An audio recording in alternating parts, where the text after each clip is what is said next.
Welcome to the Friends of Dan Music Podcast. I'm Dan Miles. You've been listening to the music of Dave Porter. That was from the Breaking Bad soundtrack CD that was released in 2012. Breaking Bad, which is widely considered to be the best show on television, is currently in its fifth and final season. It's a story of a high school chemistry teacher who finds out he's terminally ill.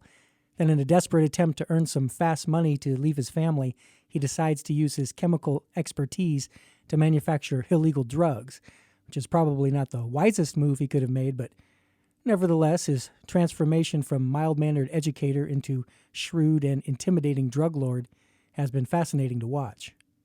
And thanks to Dave Porter, it's also been fascinating to hear. His unconventional and innovative score is one of the show's biggest assets, and has earned him the praise of both fans and critics alike. As a fan myself, I've been looking forward to speaking with him about his work on the show, so let's get him on the line. Joining me on the phone from Los Angeles, California, is Dave Porter. Welcome. Thank you. Great to be here. Well, I need to start by telling our listeners that I'm operating under the assumption that you're all caught up with the show, so if you aren't, I'm giving you fair warning that there will be spoilers, so continue listening at your own discretion. Well, Dave, I know you've been on board since the pilot of Breaking Bad, and you've scored every episode of the show. I want to start by mentioning a few elements that I'm sure must have influenced your scoring decisions early on. Sure. First would be the setting. It takes place in Albuquerque, New Mexico, giving it a southwestern flavor that sort of attaches it, at least aesthetically, to the western genre, which the show does occasionally feel like when you go into showdown mode. Second would be the generation gap between Walter White, who's just entering his 50s, and his 20-something partner in crime, Jesse Pinkman. So clearly that's something you can comment on musically. Sure. Third is the drug use aspect, with the sense of disorientation that accompanies that, which you've pretty much become an expert at expressing in musical terms at this point. And finally, there's this endless succession of life or death situations that Walt and the unfortunate people that he keeps dragging into his sphere of influence continuously find themselves in, creating this sense of ever-present danger that seems to be the essence of the show. So when you were presented with all this initially, what immediately occurred to you in terms of what you did and did not want to do with your score? Well, I think first and foremost, there are a couple of things that struck me, and they struck me initially, actually, when I had a chance to watch the pilot, which I got to do because I knew the music editor who'd already been hired on the pilot, and Thomas Golovich, who's our music supervisor, was about to be hired as music supervisor, and he had the pilot in hand at his house and invited me over to watch it, and because he knew I would adore it. And I was immediately struck by how fantastic it was, of course, but also certain things about it that I knew would relate to what I would do musically if I was so fortunate to have a chance to work on it. One is that it immediately felt very filmic. It felt like a movie to me, much more than most TV shows that I had seen, at least. And part of that is because it is actually shot on film, which is pretty rare for TV shows. And also the way because Vince Gilligan, the creator of the show, comes from writing movies and is a big movie buff, it just definitely had this feel of a larger scope than television often has. So that was the one thing. The other, of course, as you mentioned, was the setting, which was very unique to me, at least. And frankly, I wasn't super familiar with it. I had never been to Albuquerque, never been to New Mexico other than to drive through parts of it briefly on my way from the East Coast to L.A. when I was moving here. I understand. And so my desert knowledge was pretty limited. But I knew that was going to definitely, and Vince Gilligan often talks about it, it's a character in the show, for sure, the desert. And it has this amazing ability to override everything else and sort of, on one level, dwarf everything that's going on because of the scope of the size of it and the expanse of it. But also bring things into very sharp focus if you have these guys out in the middle of the desert about to face off with each other, it is made all the more dramatic by the fact that they're your only focus, because they're the only thing you see. And I knew that would certainly play into it musically, even though I wasn't really sure how, because I don't know much about the desert. So that was part of it. And what else did you mention? Forgive me. I mentioned the drug use, where yeah. a lot of people that are sort of under the influence. Yeah, I myself am not much of a drug user and never have been, and I certainly have. I've never dabbled in crystal meth, which is the background of this show. Well, I think we figured that, yeah. But I've been around enough of it in my days in the music business and going to school and living in New York and all that I have a sense of it. I think enough, and there's a definite. I think certainly drug use is enormously relevant to the show, but I hope it's more about, and certainly we talk about it more in the way it impacts people and the consequences of drug use, rather than any sort of ever being passive about it, and certainly not trying to glorify it. Yeah, and for the most part, the main characters are not drug users, except occasionally Jesse. That's correct. Yeah, so that's a consideration. I mean, for example, as a guitar player, when you tune your guitar with harmonics, yes, you hit two harmonics and they're off, and then you tune it till they match. You've used that off effect within. I think the cue was vent. You've gone out of your way to get those like disorienting sounds in with the scenery. Yes, and I think that I've said this in before, but I feel like honestly, a lot of my job is just to be unsettling. Yes. And there's so much to the show that is, as you mentioned, incredibly tense. Yes. And that is what is at its core to me what's so great about the show. I mean, so many aspects of the show are fantastic, but the tension, sitting on the edge of your seat, and the complete unpredictability. Oh yeah.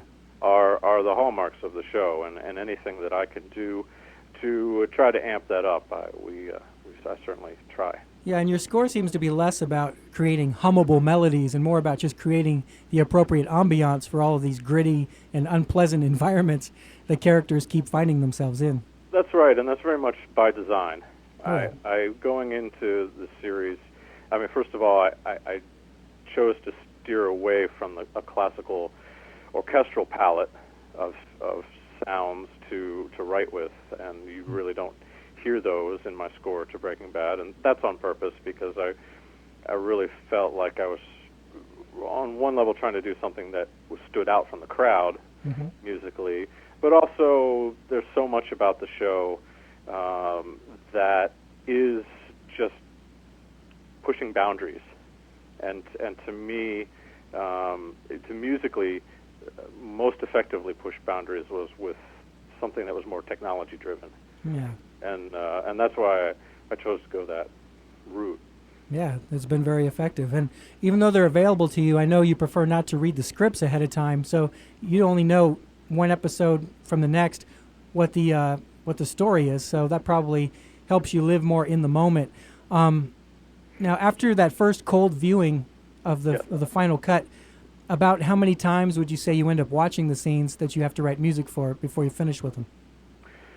Oh, many. I mean, but it's over a very intense period of time that isn't very long. Yeah. So in our typical schedule, let's see, as I'm working now, for example, I'm getting a show on Thursday morning. Well, actually, Wednesday night, is the first time that I see it. I watch it twice. I watch it once for pleasure. Yeah. And this is a cut that's essentially done. It's very, very close to locked picture, and the only thing that's missing are music and any additional sound elements that they're going to add. Okay. So I get to watch the show more or less like everyone else, and coming into it cold, as you mentioned, I do on purpose so that I can have that reaction that I know our audience is going to have, and know the moments that I want to make the most of. Yeah, to emphasize. Emphasize, absolutely. And so that's Wednesday nights, and then I'll watch it again and take notes about where I think music should go and what it might accomplish, and any questions that I would have for Vince and our team. And then the next morning would be Thursday. We have what's called our spotting session, and it's Vince Gilligan, myself, Thomas Golubic, who's our music supervisor, our music editor, the picture editor of that particular episode, and usually the writer of the episode, the script writer. Mm-hmm. And we watch, and of course our sound team too, not to forget. And so we sit down and we watch the whole episode very slowly, one scene at a time. Often takes us 4 or 5 hours to get through. And we talk about every scene, and we talk about everything there is to think about related to audio for every scene. Whether on the music side, we talk about whether there should be music or shouldn't, and usually we opt for not. We talk about if there is going to be music, whether it's going to be a licensed piece of music, which would fall into Thomas's domain in music supervision, or is it going to be an original piece of score? And then what it is that music is going to try to accomplish, and how it's going to best serve the story. I'm sure that Vince is the benevolent dictator, so whatever he wants is what happens. But all these other opinions in the room, is there a pecking order of or is everybody's opinion equal? Or it is, I think. It's a very collaborative environment. I think everybody feels, and Vince, to his great credit, has fostered that environment. And I think everybody feels comfortable to speak up and voice opinions and ideas. And Vince is certainly open to hearing every and any ideas. And yes, at the end of the day, his decision is the one that matters. But everybody's had their chances, certainly, to contribute and do. And plus, by season 5, you pretty much everybody kind of knows the style of the show at this point. That's true. Certainly, we are in a groove at this point, which I'll be sorry to lose. But having said that, I have to say that Breaking Bad does throw enough surprises at us. Well, that's true. That there are new challenges all the time that I don't imagine. Yeah, a lot of shows have run out of steam by even sooner than season 5, but you guys are one of those ones that just gets more amped up and more intense. It's never disappointed anybody. Yep. Well, given the high level of acting and writing on the show, as you said, most of the dialogue sequences don't really need musical support. But given the nature of the show, there are also a lot of sequences where a character is performing some extended action, solitarily, all by themselves, which gives you an opportunity to do some longer, uninterrupted cues. And you also score most of the transitions from scene to scene or location to location. So how much of the score do you perform yourself, and how much is done by additional musicians? This is an excellent question that it's a little hard to quantify sometimes, because part of the way that I work for Breaking Bad is that I pre-record a lot of things and use them later. Oh, okay. So there for each episode, certainly there are some performances from musicians that are done specifically for something that I'm doing for that episode. Mm-hmm. But I'm also drawing all the time on a pretty big database library of things that I've recorded at other times. That's a really smart way to do it, because like I said, if you've got a finite amount of time and you really want this oboe player, but you can't get him till Friday and it's easier to just have a library that you can draw on. That's really a smart way to do it. That's right, and I don't have a lot of time, usually, as you point out, and also just the nature of the music that I'm doing for this show allows me to play a lot of it. I'm a keyboard player by training, and that enables me great resource with the computer and all the synthesis technology, which I'm very into, and which, of course, plays a big role in my score for the show. Well, whoever's actually playing it, there's always a cohesive quality to all the music that you can tell one person is sort of controlling it, sort of like when Jan Hammer did Miami Vice in the 80s. I'm glad you mentioned him. He was an enormously big influence on me growing up. Yeah, cool. Yeah. Well, I want to talk about some of the specific musical moments on the show that really jumped out at me. First would be the scene where Hank Schrader is looking through binoculars and he sees a tortoise Yes. plodding through the desert bearing the decapitated head of a drug informant. Now, as both Hank and the viewers have our moment of realization about what we're seeing, your cue just like explodes off the screen. You know, it's just perfect. And then when the tortoise explodes because it's been booby trapped, we see this scene of devastation and carnage that required a completely different type of cue. So when you screen that footage, I mean, you must have known you were going to have to write something really powerful. Does the importance of that huge responsibility excite you, or does it cause you some trepidation? Both. I think I would hope most creative people, I think, and I'm sure you've experienced this too, when you get up to do something that is challenging, you both relish it, then you're driven by a little nagging something in the back of you that wonders, wow, can I do this? Yeah. And that is, to me at least, the joy of creating things, particularly collaboratively like this. Yeah. That drives me. And I would be lying if I had said that certain things coming up that I know I have to do, I don't fret over. Sure. I certainly do. That scene was a very tough one.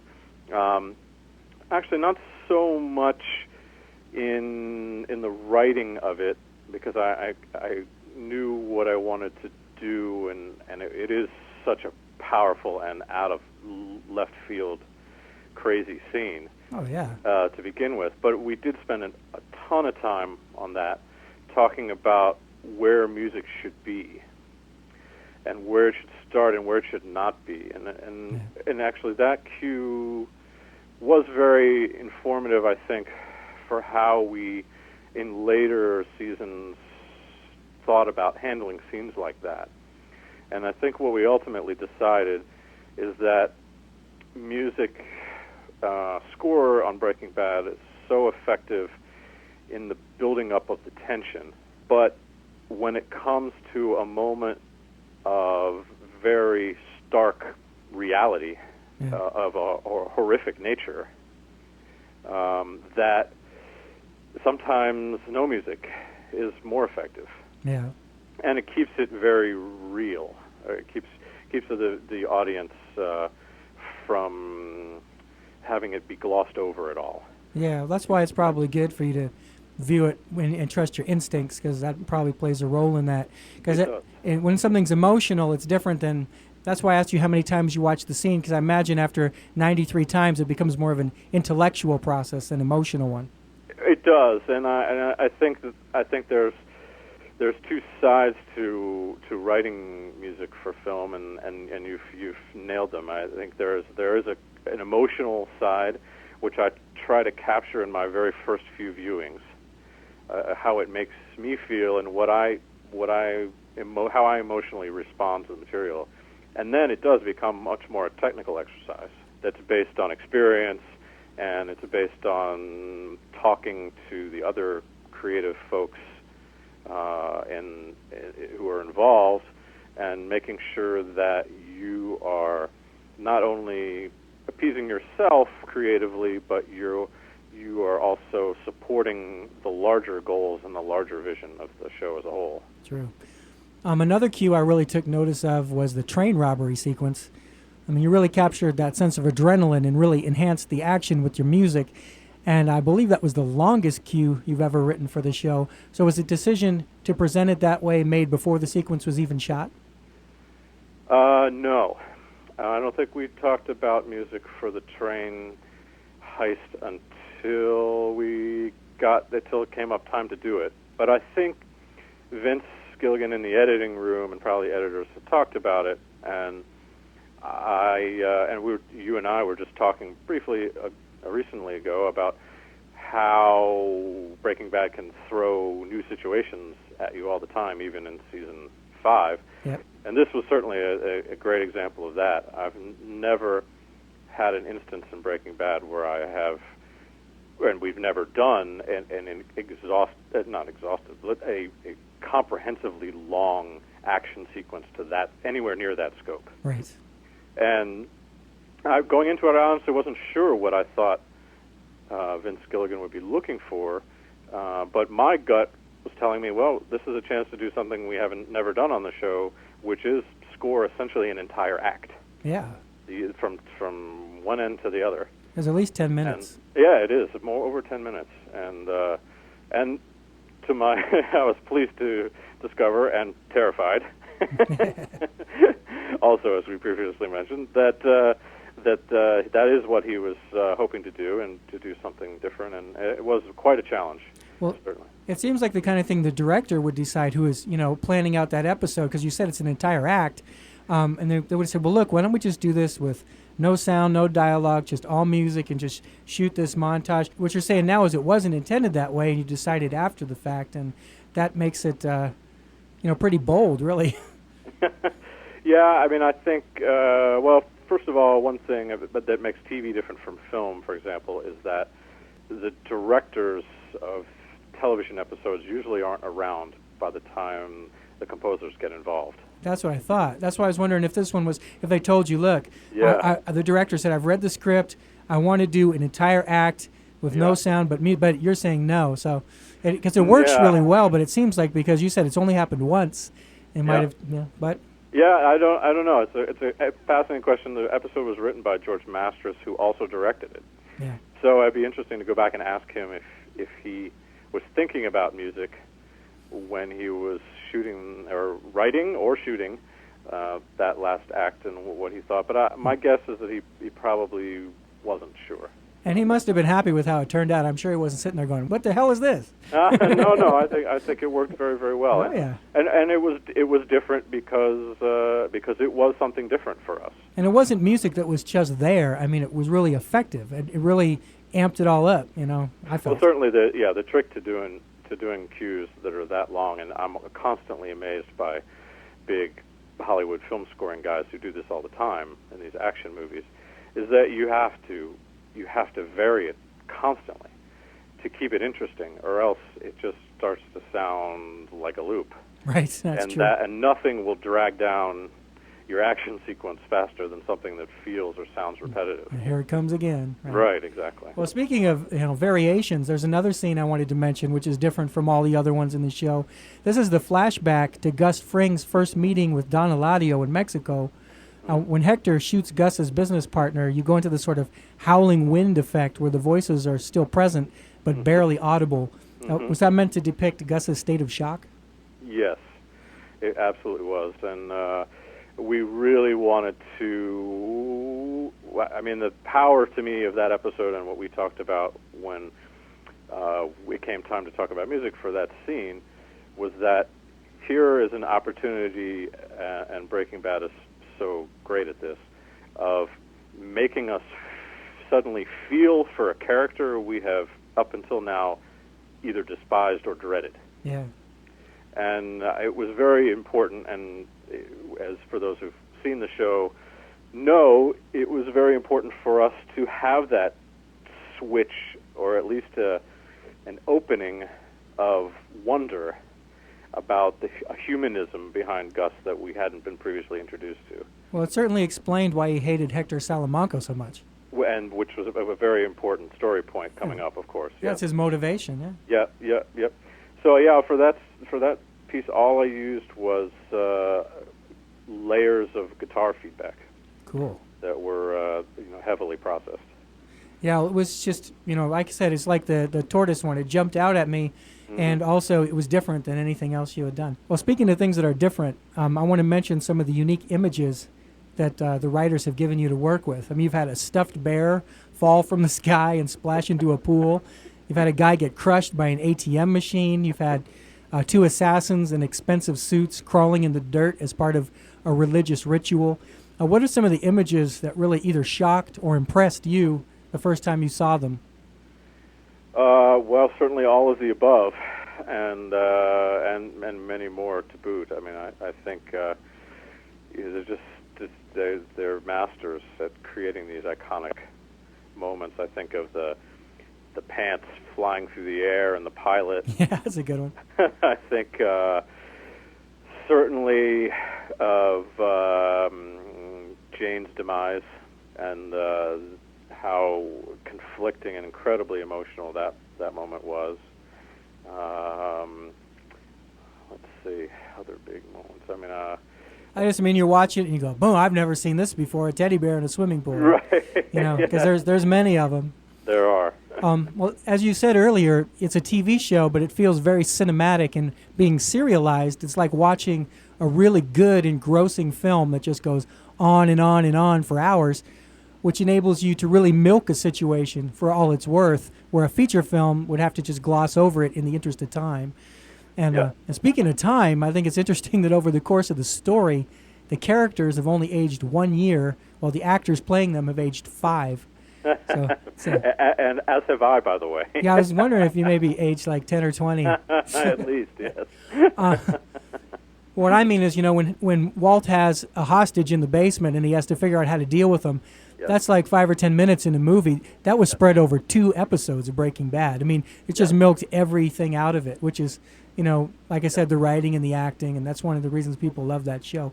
And it's taking advantage of the medium. I mean, I think that is certainly an advantage of television. And musically speaking, what's neat about working on TV is that you can also do that musically and tie in musical thoughts and concepts across great spans of years.